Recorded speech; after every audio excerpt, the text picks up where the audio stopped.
Welcome to Improve Your English Writing, video number 16, where I'm continuing to talk about clarity. And the topics for this video are parallelism and avoiding clichés. So if you'd like to get notification for the series, please click subscribe. If you like the video, please hit like, or if you think others will find it useful, please also hit like. Check out links to books and videos in the description, like the link to the companion book on the right. So let's talk about parallelism. So parallelism improves clarity through grammatical consistency. Basically, you get clarity because everything is in the same format. So, and parallelism basically says words or phrases with the same function in a sentence must have the same grammatical form. So if you have the same function in a sentence, you should have the same grammatical form. And coordinating conjunctions, and or, usually and, signal words or phrases that have the same sentence function, and therefore they should have the same grammatical form. So if you have two adjectives, they should have the same form. If you have two verbal phrases, they should have the same form. But let's look at some examples. I'm going to start off with a straightforward example that hopefully when I read it, you'll instantly recognize that it's not parallel. It's the reason I chose it. Did you see the mama bear, papa bear, and young cub? Now hopefully you realize that the last one here breaks the pattern of mama bear, papa bear, and this breaks the pattern. So effectively, this and right here is signaling that all the items should be parallel. And they need to be parallel, and if they're parallel, that means they have the same grammatical form, and this last one does not have the same grammatical form. So I say it has, young cub is not parallel with the bear phrasing. That's how I'm just putting it. So the rewrite would be, did you see the mama bear, papa bear, and baby bear? Now all three items, because they're linked by and, have the same grammatical form. So they're parallel. Okay, let's work through two more examples. So this sentence is not parallel. The exercise proved to be a challenge and stimulating. The problem is one of these is a noun, one of these is an adjective. So the noun, so basically you have the word and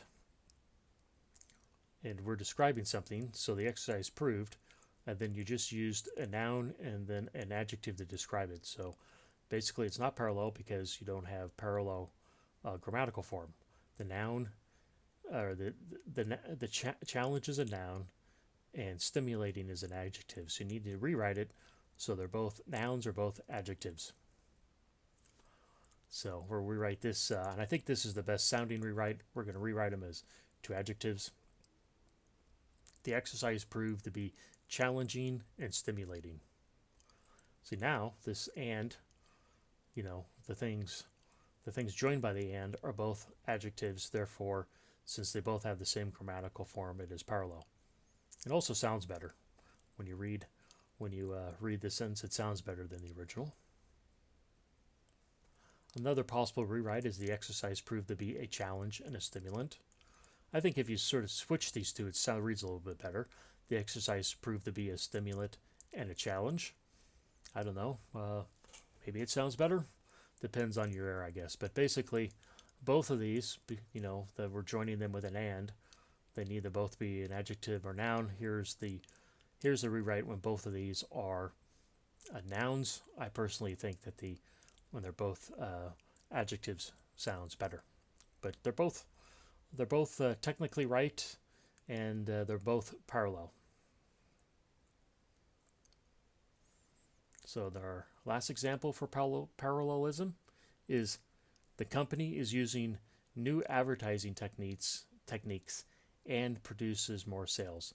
So here we have two verbal phrases connected by an and they have different grammatical forms. One is using this grammatical form, is using, or starts with is using, and this verbal phrase starts with produces. Because we have the and here, both these verbal phrases should have the same grammatical form to be parallel, but they don't, therefore they're not parallel. So basically we need to change, you always have the choice of changing one, taking one phrase and making it like the other phrase. So in the first rewrite, I just said that both verbal phrases have different forms. The first rewrite, we say, the company uses new advertising techniques and produces more sales. So here now, both the verbal phrases start with this same grammatical form, therefore they're parallel. Or you can rewrite it this way. The company is using new advertising techniques and is producing more sales. So you just you change the second verbal phrase to match the first verbal phrase. Now both verbal phrases have the same grammatical form, therefore they're parallel. So that's all about parallelism. Now let's move on to talking about clichés. So a cliché is just a frequently used phrase that you've heard over and over again.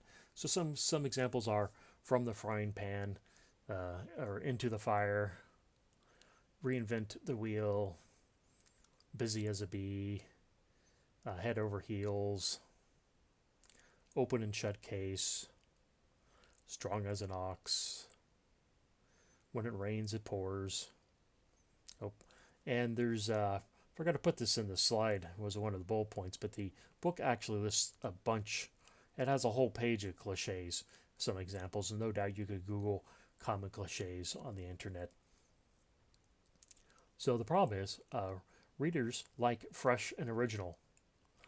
They don't want to read the same used phrases over and over again. They like fresh and original, and cliches are neither fresh nor original.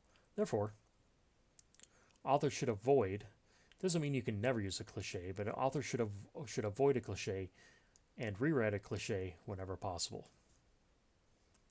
So that's it for this video. If you want to get notifications for the series, please click subscribe. If you like the video, please hit like, and check out links to books and videos in the description. Thank you.